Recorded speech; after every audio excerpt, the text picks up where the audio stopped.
¿Cómo sobrevivieron los Nefilim al diluvio o cuál es el origen de los Nefilim? Vamos a preparar el escenario comprendiendo por qué los Nefilim aparecieron en la Biblia, específicamente en Génesis 6:4, donde se menciona que los Nefilim estaban en la tierra en esos días, y también después, cuando los hijos de Dios se unieron a las hijas de los hombres y engendraron hijos con ellas, aquellos que fueron los valientes, hombres de renombre. Esta breve mención ha desencadenado debates interminables y teorías sobre si los Nefilim son ángeles caídos, seres celestiales o simplemente hombres de gran estatura y poder. En Génesis 6 hay una referencia a la descendencia resultante de la relación entre los hijos de Dios y las hijas de los hombres. Es notable que hubiera gigantes en la tierra antes del diluvio, y eran notables debido a la maldad en su linaje familiar. El contexto sugiere que los Nefilim eran el resultado de la unión entre seres espirituales y humanos. Es más preciso ver a los hijos de Dios como demonios, ángeles en rebelión contra Dios, o hombres poseídos de manera única por demonios, y a las hijas de los hombres como mujeres humanas. Judas 6 menciona a los ángeles que no guardaron su propio lugar designado de poder, sino que abandonaron su morada adecuada, y estos están encadenados eternamente bajo la densa oscuridad para el juicio del gran día. Judas 6 también explica lo que Dios hizo con estos ángeles malvados. Estos seres estaban llenos de lujuria al ver a las hijas de los hombres, y los ángeles cohabitaron con las mujeres, produciendo descendencia que era mitad angelical y mitad humana, conocida como Nefilim. Sin embargo, estos seres no tendrían libre reinado en la tierra. Dios iba a enviar un gran diluvio, representando el mundo de entonces lleno de vida y ocupado con todo tipo de cosas. Pero incluso con todo esto, había un problema oscuro creciendo. El Señor vio que la maldad del hombre era grande en la tierra y que cada intención de los pensamientos de su corazón era continuamente malvada. La gente seguía con sus vidas, pero algo no estaba bien. Había corrupción, violencia y una especie de oscuridad que se había asentado sobre la humanidad. Dios vio a Noé como un hombre justo e irreprochable entre la gente de su tiempo. Dios le dice a Noé en Génesis 6, 13, 14: «Voy a poner fin a toda la gente, porque la tierra está llena de violencia debido a ellos. Constrúyete un arca de madera de ciprés». ¿Puedes imaginar lo que Noé debe haber sentido al recibir una tarea tan monumental de construir un arca, un barco gigante, en preparación para un diluvio catastrófico que acabaría con toda forma de vida? Dios no tenía la intención de que la raza humana permaneciera indefinidamente en este estado de rebelión. Esto significa que nuestro rechazo a Dios ha alcanzado un punto de no retorno. Dios no nos atraerá indefinidamente. Llegará un momento en que dirá no más. La Biblia nos da indicios de un mundo que se había desviado mucho de lo que Dios pretendía. Mientras Noé construía su arca, una nave masiva de unos 450 pies de largo, 75 pies de ancho y 45 pies de alto, puedes sentir que algo realmente malo está a punto de suceder. Para poner el tamaño del arca de Noé en perspectiva con cosas que conocemos hoy, imagina un campo de fútbol que suele medir alrededor de 360 pies de largo. Ahora, el arca de Noé, con 450 pies de largo, sería incluso más larga que eso, como un campo de fútbol con 90 pies adicionales, o aproximadamente la longitud de otro cuarto de campo. ¿No es bastante grande? Para el ancho, piensa en una cancha de baloncesto estándar, que tiene alrededor de 50 pies de ancho. El arca tenía 75 pies de ancho, como una cancha y media de baloncesto lado a lado. Podrías jugar un juego bastante grande en eso. Y en cuanto a la altura, tenía 45 pies de alto. Imagina un edificio de 4 pisos. Cada piso en un edificio suele tener entre 10 y 12 pies, por lo que el arca era tan alta como un edificio de apartamentos de tamaño medio. En resumen, imagina un campo de fútbol súper largo, ancho como una cancha y media de baloncesto, y tan alto como un pequeño edificio de apartamentos. Ese era el tamaño del arca de Noé, como un gigantesco edificio flotante sobre el agua. Continuando con la historia, Noé reúne a su familia y parejas de todas las criaturas vivientes, según las instrucciones de Dios. El arca se convierte en un símbolo de seguridad y esperanza durante el diluvio. Luego vienen las lluvias. No es solo una fuerte lluvia, es como si los cielos mismos se hubieran abierto y el agua cubriera la tierra más alto que las montañas. Todo ser viviente que se movía en la tierra pereció, solo Noé quedó y aquellos con él en el arca. Génesis 7, 21, 23.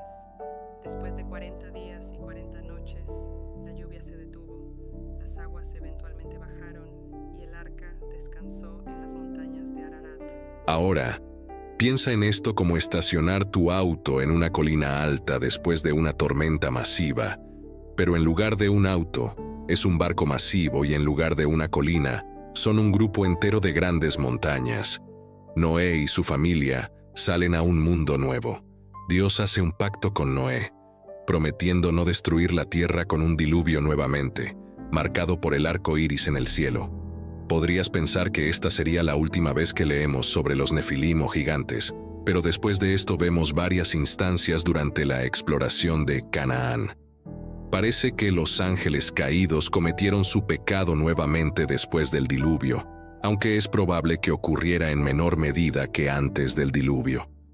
Vamos a Números 13:33, donde conocemos a un nuevo conjunto de personajes: Moisés, los espías israelitas y los habitantes de Canaán, incluyendo a los descendientes de Anac, que están vinculados a los nefilim.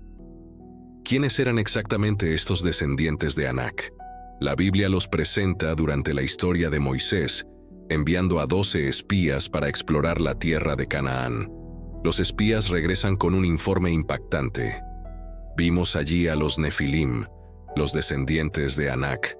Nosotros nos sentíamos como langostas ante ellos, y así nos veíamos a nosotros mismos. Este versículo sugiere que los descendientes de Anac estaban relacionados con los nefilim, conocidos por su gran tamaño y fuerza. Moisés, liderando a los israelitas fuera de Egipto, envía espías para explorar la tierra prometida. Los espías regresan aterrados, diciendo: «Espera, ¿no acabamos de decir que los nefilim fueron eliminados en el diluvio?» En el Antiguo Testamento, el gigante se refiere comúnmente con la palabra rame, y los refaítas sirven como un fascinante y significativo motivo recurrente en toda la narrativa del Antiguo Testamento. ¿Dónde menciona la Biblia a los refaítas? Los refaítas se mencionan por primera vez en Génesis 14, y también se mencionan junto con otras personas grandes en Deuteronomio 2, 20, 21. Se los considera la tierra de los refaítas porque ellos habitaban allí anteriormente, pero los amonitas los llaman Samsumines, un pueblo tan grande, numeroso y alto como los anaquitas. Sin embargo, el Señor los destruyó antes que ellos, y los desposeyeron, estableciéndose en su lugar. El nombre refaítas, que literalmente significa los terribles, nos da una indicación de la naturaleza imponente y temible de estas personas. Esta no es la única vez que vemos a estos gigantes después del diluvio. En Deuteronomio 3, hay una historia interesante sobre el rey Og de Basán, un gigante. Og es referido como el último de los refaítas en Deuteronomio 3:1, y más tarde en los libros de Números y Josué. Rame es la palabra hebrea para gigantes. En los días de Moisés, Og, rey de Basán, era un poderoso e infame rey amorreo de Basán que reinaba en Astarot. Luchó contra los israelitas en su camino hacia la tierra prometida, y los israelitas tuvieron que enfrentarse al rey Og de Basán, quien envió todo su ejército contra Israel. Los israelitas avanzaron hacia Basán, donde el rey Og los confrontó en Ed. Debido a la reputación de Og, los israelitas estaban aterrados. «No tengas miedo de él, porque lo he entregado en tus manos junto con todo su ejército y su tierra», aseguró Dios a Moisés. El libro de Deuteronomio incluye la narrativa de un conflicto entre las fuerzas lideradas por Moisés y las lideradas por Og. Según el relato bíblico, Og gobernaba 60 ciudades amuralladas, todas las cuales fueron tomadas por los israelitas, Israel derrotó a todas las fuerzas y conquistó las 60 ciudades en el reino de Og, que tenían las mismas altas murallas que Sans, demostrando que cuando Dios entregaba un enemigo a su pueblo, incluso ciudades fortificadas no eran rival para el enemigo. Además, Og era un hombre de gran tamaño, que dormía en una cama de hierro de 9 cúbitos de largo y 4 cúbitos de ancho, 3,5 pies de largo y 6 pies de ancho. Este detalle resalta la estatura masiva de Og. Un hombre que necesitaba una cama de este tamaño seguramente era alto. Israel destruyó toda la población y tomó el control de las 60 ciudades en el reino, que tenían las mismas altas murallas que Sans, confirmando que cuando Dios decidía entregar un enemigo a su pueblo, las ciudades amuralladas no eran rival. Más tarde, en la ciudad de Jericó, se demostraría de manera espectacular esta verdad. Según Deuteronomio 3:1, Og era descendiente de los refaítas, indicando que era un hombre de gran estatura o gigante. Su cama colosal se hizo famosa y sin duda se conservó como un recuerdo. Josué 12:4 menciona el territorio de Og, rey de Basán, como uno de los remanentes de los refaítas que vivían en Ashtarot y en Ed. Después, nos encontramos con otro gigante, el más conocido en la historia, Goliat. Según la Biblia, era un campeón del campamento filisteo que luchaba como un guerrero blindado. Vestía una cota de malla, una especie de tela grande con anillos de bronce superpuestos desde el hombro hasta la rodilla. Este tipo de armadura pesaba 5,000 siclos de bronce, lo que equivale a entre 175 y 200 libras en términos modernos. El equipo de Goliat incluía un casco de bronce, grebas para proteger sus espinillas y llevaba una jabalina o lanza de bronce entre sus hombros. Algunos estudiosos creen que Goliat, el hitita de Gat, pertenecía a una raza conocida como los Nefilim, mientras que otros argumentan que Goliat era un refaíta porque los Nefilim fueron destruidos en el gran diluvio durante la época de Noé. Solo la familia de Noé sobrevivió. Algunos estudiosos creen que los filisteos descendían de los anaquitas, y el estatus de campeón de Goliat se ve reforzado por el hecho de que Gat era una antigua fortaleza anaquita. Algunos científicos creen que Goliat tiene un árbol genealógico identificable, lo que implica una herencia autosómica dominante que causa acromegalia o gigantismo familiar. También se mencionan otros gigantes en 2 Samuel 21:15-22 y 1 Crónicas 20:4-8, que están relacionados con Goliat en la Biblia. Este evento ocurrió cuando David era anciano, 2 Samuel 21. Hubo guerra nuevamente en Gat, donde había un hombre de gran estatura con 6 dedos en cada mano y 6 dedos en cada pie, en total 24. También era descendiente de los gigantes, y cuando desafió e insultó a Israel, Jonatán, el hijo de Shem, hermano de David, lo mató. Estos 4 guerreros eran descendientes del gigante en Gat, y cayeron a manos de David y sus siervos. Dado que Goliat era de Gat, estos eran hijos o hermanos de Goliat. Pero aquí está la gran pregunta. Si los Nefilim estaban presentes antes del gran diluvio, y el diluvio eliminó a todos excepto a Noé y su familia, ¿cómo podrían los descendientes de Anak, que están vinculados a los Nefilim, estar presentes después del diluvio? Cuando consideramos el diluvio, leemos que borró de la faz de la tierra todo ser viviente. Génesis 7:23. Este versículo deja claro que el diluvio fue increíblemente completo en su destrucción. Entonces, ¿cómo podrían los Nefilim haber sobrevivido a un evento tan catastrófico? Existen diferentes opiniones al respecto. Algunos sugieren que los Nefilim, mencionados después en Génesis, eran un nuevo grupo no relacionado con los que existieron antes del diluvio. Otros proponen que el término Nefilim podría no referirse a una línea específica, sino más bien a un título o descripción dada a gigantes o guerreros poderosos en diferentes épocas. También es posible que después del diluvio, los demonios se relacionaran nuevamente con mujeres humanas, dando como resultado más Nefilim. Incluso es posible que algunas características de los Nefilim se transmitieran a través de la descendencia de una de las nueras de Noé. Otra perspectiva se encuentra en el libro de Números 13:33, donde se mencionan nuevamente los Nefilim mucho después del diluvio. Los espías enviados por Moisés para explorar la tierra de Canaán informaron: allí vimos a los gigantes, los descendientes de Anac, que vienen de los gigantes, y éramos como langostas ante nuestros propios ojos, y así también éramos ante sus ojos. Este pasaje sugiere que ni los Nefilim, ni un grupo similar de gigantes. ¿Existieron los Nefilim después del diluvio, o fueron los gigantes posteriores al diluvio un grupo completamente diferente? Al reflexionar sobre este misterio, nos recuerda las muchas historias interesantes y personas en la Biblia, despertando nuestro deseo de aprender más, hacer preguntas y ser curiosos. Según algunas teorías consideradas por estudiosos y entusiastas de la Biblia, se sugiere que Nefilim podría no referirse a un grupo específico de personas, sino más bien ser un término utilizado para describir a guerreros grandes y poderosos en general. Por lo tanto, los descendientes de Anac podrían no ser descendientes directos de los Nefilim antediluvianos, sino simplemente similares en estatura y fuerza. Otra idea es que algo similar ocurrió nuevamente después del diluvio, donde los hijos de Dios descendieron a la tierra y crearon un nuevo grupo de Nefilim.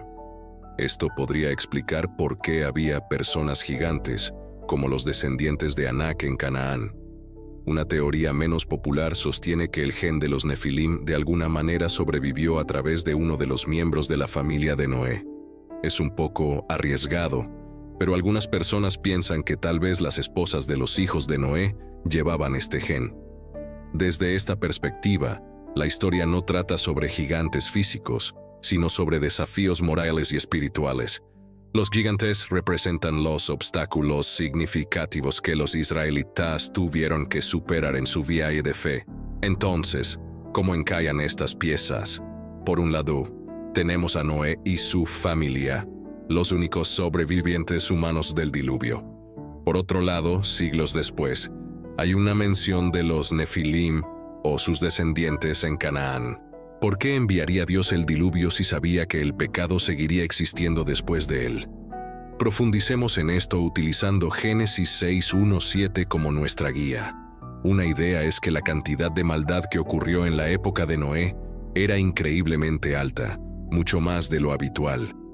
No era simplemente maldad común, era una maldad constante y consumidora. Quizás nuestro mundo actual, con todos sus problemas, aún no se compara con lo malo que era en aquel entonces.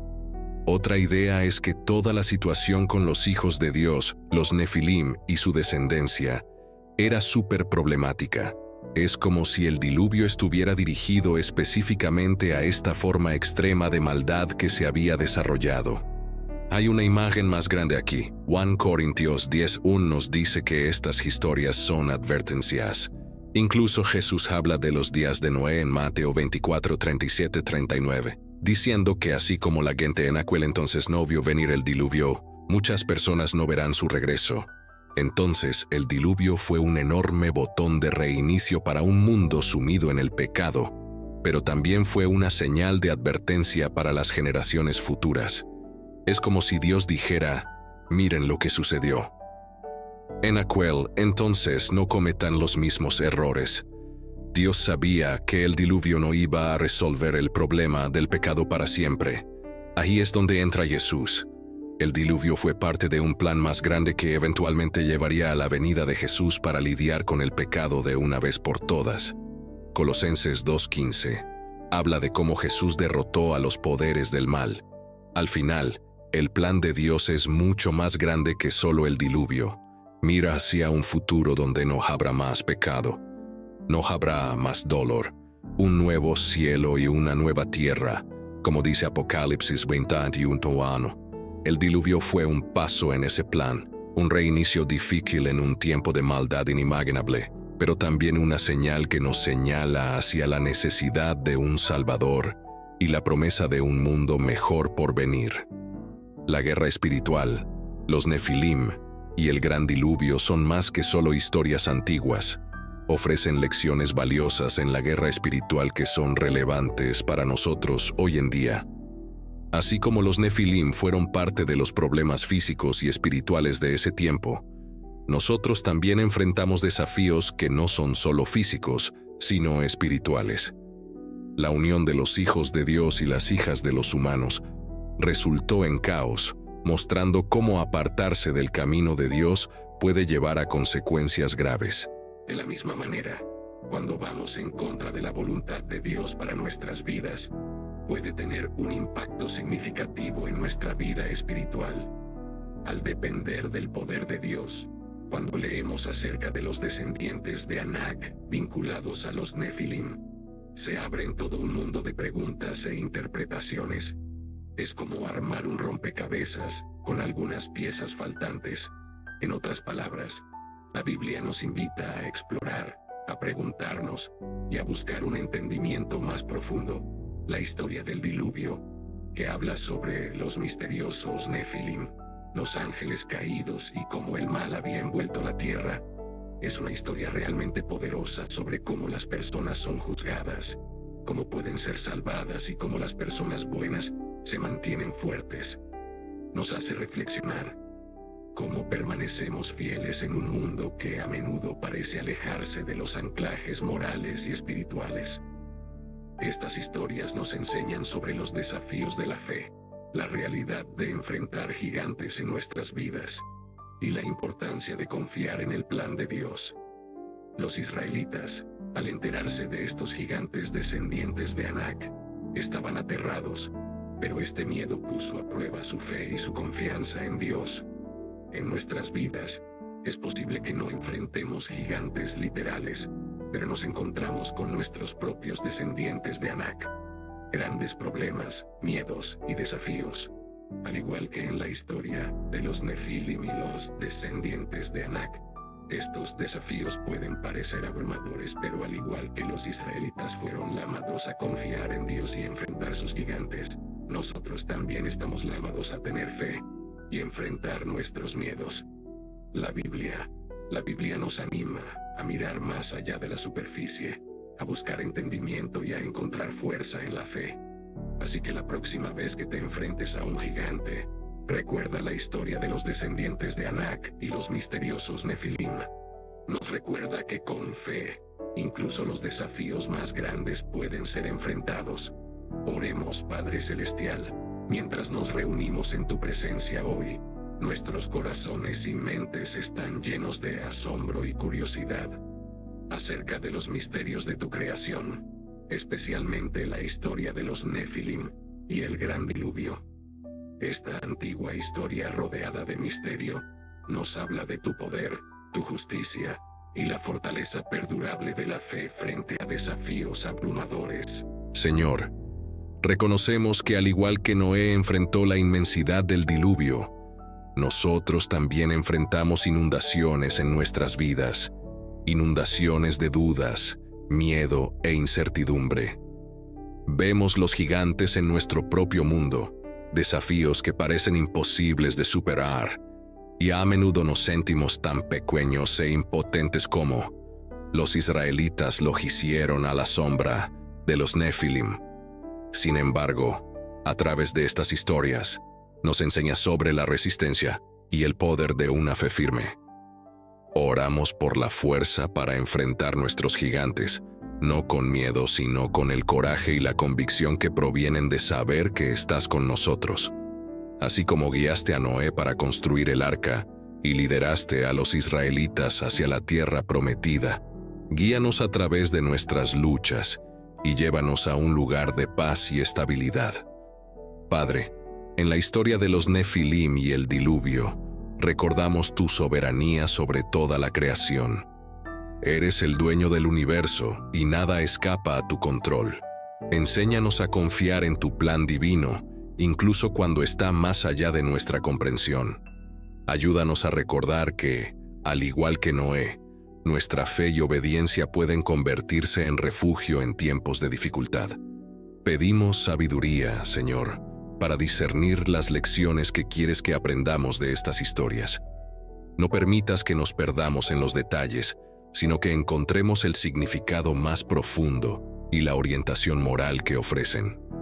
En la historia de los Nefilim, que veamos un reflejo de nuestras propias batallas espirituales y la importancia de mantenernos firmes en nuestra fe. Oramos por humildad para aceptar que hay cosas en esta vida y en tu palabra que quizás no entendamos completamente. Al igual que el misterio de los Nefilim y el diluvio despiertan nuestra curiosidad, que también profundicen nuestra fe, que abracemos los misterios de nuestra fe con un corazón abierto al aprendizaje y un espíritu dispuesto a ser guiado por ti. En momentos de duda y confusión, cuando nos sentimos abrumados por las inundaciones de la vida, recuérdanos tu promesa a Noé, una promesa de tu fidelidad en el amor. Que el arco iris sea también un signo para nosotros de tu pacto, un recordatorio de que, sin importar cuán grande sea la inundación, siempre estás con nosotros. Dios, pedimos el coraje de ser como Noé en nuestro propio mundo. Concédenos la integridad para defender lo que es correcto, incluso cuando nos separa en un mundo donde las cosas siempre están cambiando y no estamos seguros de lo que sucederá a continuación. Permítenos ser como luces brillantes que muestran a todos tu verdad y amor inalterables. Danos la fuerza para construir nuestras arcavidas fundamentadas en la fe, la esperanza y el amor, para que podamos superar cualquier tormenta. Al reflexionar sobre la historia de los Nefilim y el diluvio, nos inspira a mirar más allá de nuestros miedos y dudas. Nos anima a ver cada desafío como una oportunidad para crecer más fuertes en nuestra fe y más cerca de ti. Que estas antiguas historias sigan enseñándonos, guiándonos y recordándonos tu presencia eterna en nuestras vidas. Finalmente, Señor, pedimos tu bendición para cada persona aquí hoy. Que podamos salir de este lugar renovados en espíritu, fortalecidos en la fe e inspirados para enfrentar nuestros gigantes con valentía.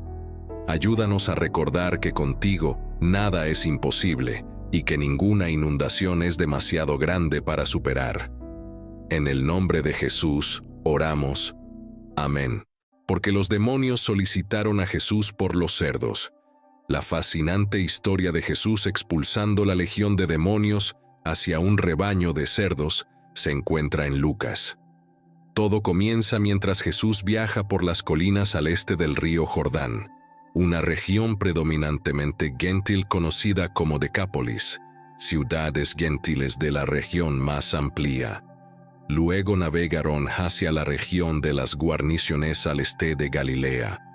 Cuando Jesús pisó tierra firme, un hombre de la ciudad de Gerasa, poseído por demonios desde hacía mucho tiempo, se acercó a él. No llevaba ropa y vivía entre los sepulcros. Al ver a Jesús, soltó un grito terrible que salió de lo más profundo de su garganta, cayendo aterrorizado y aterrado ante él, gritando con todas sus fuerzas: ¿Qué tenemos que ver contigo, Jesús, Hijo del Dios Altísimo? Te ruego que no nos atormentes antes del tiempo asignado para el juicio. Jesús ya estaba ordenando que el espíritu inmundo saliera del hombre, ya que éste había sido tomado violentamente muchas veces por el demonio, siendo mantenido bajo custodia y atado con cadenas y grillos. Sin embargo, siempre rompía esas ataduras y era llevado por el demonio al desierto. Lucas 8, versículos 26-29, Biblia amplificada. Esta es la descripción más detallada de un hombre bajo el control de un demonio que se encuentra en la Biblia. Es el perfil clásico de la posesión demoníaca. Durante mucho tiempo, el hombre estuvo bajo el dominio del demonio, viviendo como un animal salvaje en lugar de humano, desnudo, deambulaba entre los sepulcros, un comportamiento contrario a la ley judía y a la inclinación humana natural. El hombre poseía una fuerza anormal, rompiendo sus ataduras noche y día, gritando y lastimándose. Viviendo en las montañas entre los sepulcros, su lucha interna era incontrolable y su comportamiento salvaje llevó a las personas a concluir que estaba poseído por un demonio. Intentaron atarlo para evitar que dañara a los demás, pero logró soltarse de las cadenas en varias ocasiones. Finalmente, lograron expulsarlo de la ciudad y terminó viviendo en el cementerio local, hiriéndose a sí mismo. La Biblia describe su conducción por los demonios de la misma manera que describe a un caballo guiado por su jinete o a un barco remado por su tripulación. También leemos que un cierto hombre se acercó a él, sugiriendo que Jesús no buscó directamente a este hombre, sino que el hombre fue atraído hacia él. A Jesús, el hombre no podía liberarse por sí mismo, pero Jesús tenía autoridad completa sobre el espíritu. ¿Qué tengo yo contigo? Te imploro que no me atormentes, dijo el espíritu demoníaco que habitaba en el hombre poseído, no el propio hombre. El demonio no quería dejar el cuerpo que habitaba. La posesión demoníaca ocurre cuando un espíritu demoníaco reside en un cuerpo humano y, a veces, manifiesta su propia personalidad a través de la personalidad del anfitrión. Aunque la posesión demoníaca es una realidad en el mundo actual, debemos ser cautelosos para no ignorar el problema ni dar excesiva énfasis a una supuesta actividad demoníaca. No se nos dice cómo alguien se convierte en poseído por un demonio. Supersticiones, juegos ocultos supuestamente inofensivos, prácticas de espiritismo, engaño de la nueva era, magia y otras prácticas abren la puerta a la engañanza del creyente y al peligro demoníaco. Las personas a menudo se involucran en el ocultismo o en cosas demoníacas porque hay algo allí que aparenta funcionar. Desafortunadamente, hay alguien actuando allí, un espíritu demoníaco. Los demonios quieren habitar cuerpos por una razón similar a la de un vándalo que quiere una lata de spray. Un cuerpo es un arma que puede ser usada en su ataque contra Dios. Los demonios también atacan a los seres humanos porque desprecian la imagen de Dios y tratan de distorsionar y pervertir esa imagen. Los demonios tienen el mismo objetivo con respecto a los cristianos: denigrar la imagen de Dios. Sin embargo, sus tácticas son limitadas en relación con los cristianos, ya que fueron desarmados por la obra de Jesús en la cruz. Aunque pueden engañar y limitar a los cristianos, atrapándolos con miedo e incredulidad, Colosenses 2, versículo 15, Biblia amplificada, tenemos nuevamente la petición irónica: te imploro que no me atormentes, considerando que el hombre estaba frecuente e implacablemente atormentado por los demonios, dominado en cuerpo, mente y alma, temiendo que Jesús también lo atormentara. Lucas 8, versículos 30-33, Biblia amplificada. Enviados al abismo cercano, un gran rebaño de cerdos pastaba en la montaña. Los demonios rogaron a Jesús que les permitiera ingresar a los cerdos, y él concedió permiso. Así, los demonios salieron del hombre y entraron en los cerdos.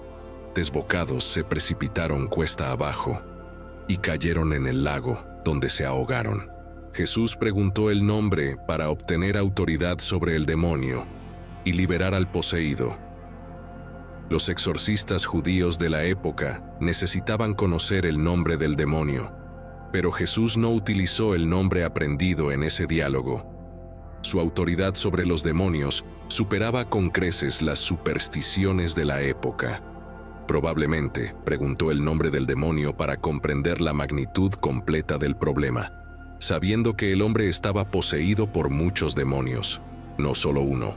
Un legionario romano normalmente consistía en 6.000 hombres, lo que implicaba que el hombre estaba poseído por un gran número de ellos. Los demonios que habitaban en el hombre no querían ser encarcelados en el abismo, el pozo sin fondo descrito en Apocalipsis, aparentemente un lugar de prisión para ciertos espíritus demoníacos. Preferían la acción a la ociosidad. Salieron del hombre e ingresaron en los cerdos.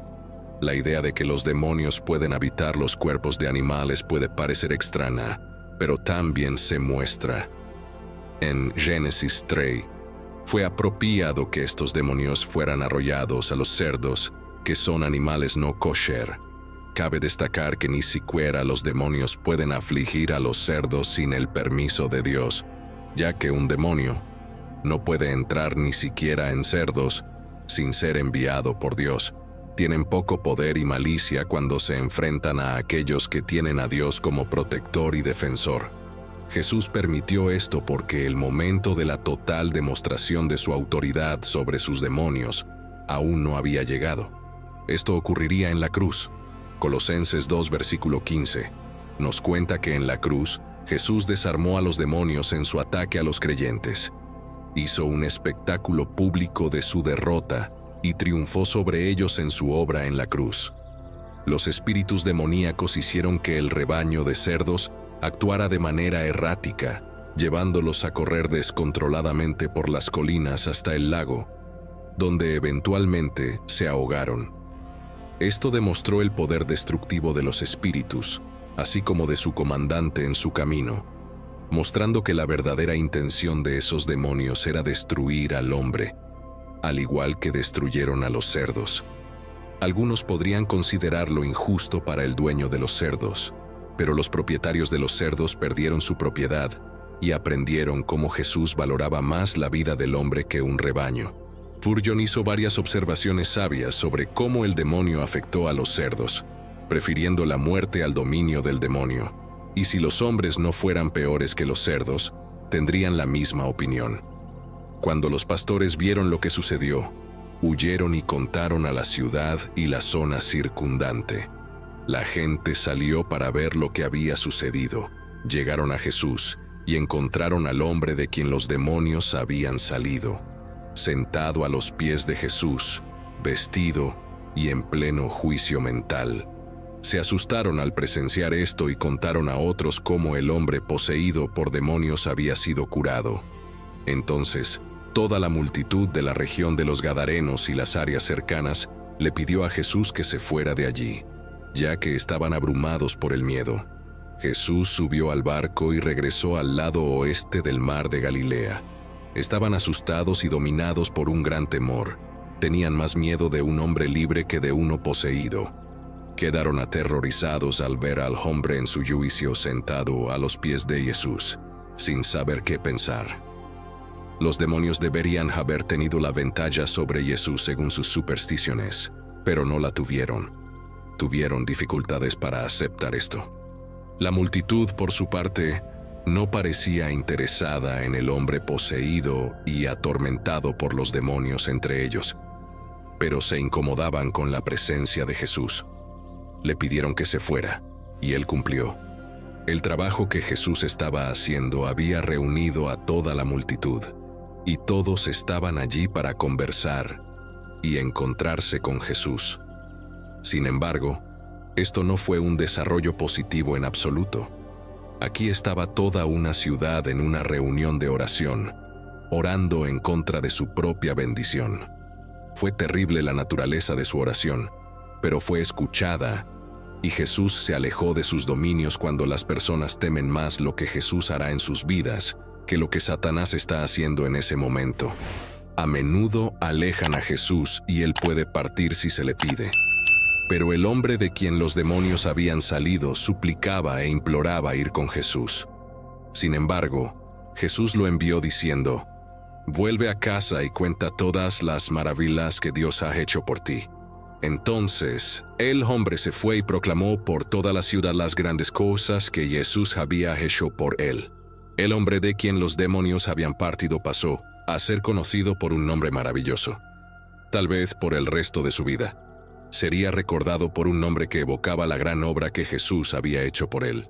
Spurgeon hizo varias observaciones sabias sobre cómo el demonio afectó a los cerdos, prefiriendo la muerte al dominio del demonio, y si los hombres no fueran peores que los cerdos, tendrían la misma opinión. Cuando los pastores vieron lo que sucedió, huyeron y contaron a la ciudad y la zona circundante. La gente salió para ver lo que había sucedido. Llegaron a Jesús y encontraron al hombre de quien los demonios habían salido, sentado a los pies de Jesús, vestido y en pleno juicio mental. Se asustaron al presenciar esto y contaron a otros cómo el hombre poseído por demonios había sido curado. Entonces, toda la multitud de la región de los Gadarenos y las áreas cercanas le pidió a Jesús que se fuera de allí, ya que estaban abrumados por el miedo. Jesús subió al barco y regresó al lado oeste del mar de Galilea. Estaban asustados y dominados por un gran temor. Tenían más miedo de un hombre libre que de uno poseído. Quedaron aterrorizados al ver al hombre en su juicio sentado a los pies de Jesús, sin saber qué pensar. Los demonios deberían haber tenido la ventaja sobre Jesús según sus supersticiones, pero no la tuvieron. Tuvieron dificultades para aceptar esto. La multitud, por su parte, no parecía interesada en el hombre poseído y atormentado por los demonios entre ellos, pero se incomodaban con la presencia de Jesús. Le pidieron que se fuera, y él cumplió. El trabajo que Jesús estaba haciendo había reunido a toda la multitud, y todos estaban allí para conversar y encontrarse con Jesús. Sin embargo, esto no fue un desarrollo positivo en absoluto. Aquí estaba toda una ciudad en una reunión de oración, orando en contra de su propia bendición. Fue terrible la naturaleza de su oración, pero fue escuchada. Y Jesús se alejó de sus dominios cuando las personas temen más lo que Jesús hará en sus vidas que lo que Satanás está haciendo en ese momento. A menudo alejan a Jesús y él puede partir si se le pide. Pero el hombre de quien los demonios habían salido suplicaba e imploraba ir con Jesús. Sin embargo, Jesús lo envió diciendo: «Vuelve a casa y cuenta todas las maravillas que Dios ha hecho por ti». Entonces, el hombre se fue y proclamó por toda la ciudad las grandes cosas que Jesús había hecho por él. El hombre de quien los demonios habían partido pasó a ser conocido por un nombre maravilloso. Tal vez por el resto de su vida, sería recordado por un nombre que evocaba la gran obra que Jesús había hecho por él. Inicialmente, este hombre poseído por demonios se sentó a los pies de Jesús, pero luego solo quería estar con Jesús, siguiéndolo como un discípulo. Las personas salieron para ver lo que había sucedido. Vinieron a ver a Jesús y encontraron al hombre de quien los demonios habían salido, sentado a los pies de Jesús, vestido y en pleno juicio mental. Se asustaron ante esto. El deseo de este hombre por Jesús es una ilustración del cambio que ocurrió en su corazón. Antes, solo estaba interesado en lo que Jesús podría hacer por él, pero después del encuentro con Dios, quería al propio Jesús. Sin embargo, Jesús lo reprendió y le dijo que se fuera. A pesar de que el hombre tenía una buena intención al querer seguir a Jesús, Jesús estaba bien consciente de que el ministerio que estaba llevando a cabo para su propia familia y comunidad tenía un significado mucho mayor que cualquier otra obra que estuviera realizando. A veces puede ser desafiante para nosotros entender la manera en que Dios opera. Jesús atendió el desafortunado pedido de los habitantes de la ciudad que oraron para que Él los dejara y se fuera de sus dominios, y así lo hizo. El hombre de quien los demonios habían salido hizo una solicitud piadosa para estar con Jesús, pero Jesús le dijo que no. Esta respuesta naturalmente se debió a que este hombre podría ser una luz entre las personas que vivían en esas ciudades gentiles de una manera que Jesús y sus discípulos no podrían ser. Si él tenía miedo, y casi con certeza lo tenía, los demonios podrían regresar. Entonces es claro que ansiaba estar con Cristo. Sin embargo, Cristo alejó ese temor de él y básicamente le dijo: «No necesitas estar cerca de mí. Te he sanado tan completamente que nunca volverás a estar enfermo». Expuesto de otra manera, le indicó que siguiera su camino y proclamara por toda la ciudad las grandes cosas que Jesús había hecho por él. Esta era un mensaje increíble para compartir y algo que todo seguidor de Jesús debería ser capaz de predicar. Su historia mostró el valor de una vida para Jesús, ya que esa era la única razón por la cual Jesús vino a este lado del mar de Galilea. También demostró que con Jesús nadie está más allá de la esperanza, porque si este hombre puede ser transformado, entonces cualquiera puede. Jesús le dijo que contara sobre las grandes cosas que Dios hizo, y el hombre compartió con otros las grandes cosas que Jesús había hecho. No hubo contradicción, ya que Jesús es Dios.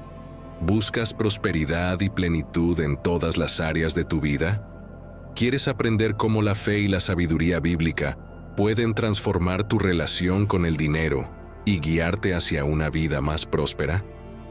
En el libro Prosperidad con Dios, encontrarás una guía inspiradora y práctica para emprender un viaje hacia la verdadera riqueza. Descubre cómo fortalecer tu fe en Dios y ponerla en acción, logrando contentamiento, éxito financiero y una vida abundante.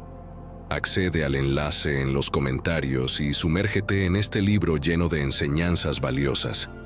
Prepárate para una lectura transformadora que te guiará hacia una vida de prosperidad basada en tu conexión con el Creador.